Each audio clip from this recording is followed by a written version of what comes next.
പറ്റും. അയ്യോ എന്റെയോ? അയ്യോ ചേട്ടന്റെ അല്ല, തുണിയുടെ. ഓ, ഞാനങ്ങ് പേടിച്ചു പോയി. ആകട്ടെ, ടൂർ പോകാൻ ഇഷ്ടമാണോ? അയ്യോ, ടൂർ പോയാ എൻ്റെ അച്ഛൻ കേസ് കൊടുക്കും. അതെന്താ? ഞാൻ കല്യാണം കഴിക്കുന്ന പെണ്ണിനെയും കൊണ്ട് ടൂർ പോകുന്നതിന് നിന്റെ അച്ഛൻ കേസ് കൊടുക്കുന്നത്? അത് ചോദിച്ചിട്ട് തന്നെ കാര്യം. എടോ ബ്രോക്കറെ, ഒന്നും എത്രയാ? ഒന്നും രണ്ടാടാ, 2. എന്നാൽ 2 ഞാൻ ഇവളെ കൊണ്ട് ടൂർ പോയാൽ ഇവളുടെ അച്ഛൻ കേസ് കൊടുക്കുമെന്ന് പറയുന്നു. മോനെ, കേസ് കൊടുക്കാമെന്ന് പറഞ്ഞത് അസത്യമാടാ, അസത്യം. ആര് പറഞ്ഞു ഇത് അസത്യമാണെന്ന്? എന്നാൽ ഞാൻ ഒരു സത്യം പറയാം.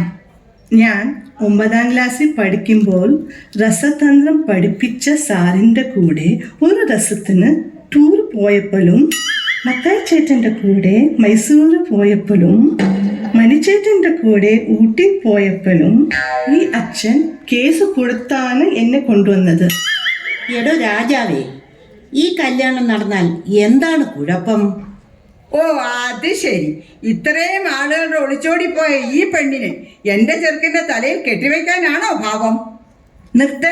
ഇത്രയും അനുഭവ സമ്പത്തുള്ള ഈ തരുണീമണിയെ കെട്ടിയാൽ എന്താ കുഴപ്പം? സാധ്യമല്ല. എടോ രാജാവേ, നിങ്ങളുടെ ഈ നിൽക്കുന്ന മകനുണ്ടല്ലോ, പെൺകോന്തൻ, അവൻ ഈ നാട്ടിലെ മുഴുവൻ പെൺപിള്ളേരുടെ പിറകെ നടന്ന് അടി കൊണ്ടിട്ടുള്ളവനല്ലേ.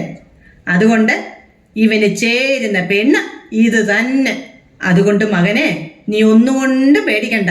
ഇവളെ കെട്ടിയത് നിന്റെ സൗഭാഗ്യമാടാ, സൗഭാഗ്യം. Made for each other.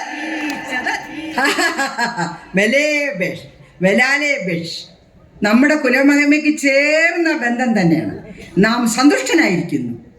ആരവിടെ? കൊട്ടാരം നടത്തിയാൽ മറട്ടെ, വാദ്യഘോഷങ്ങൾ മുഴങ്ങട്ടെ, വിവാഹ സമങ്ങളും കൊണ്ടാടട്ടെ.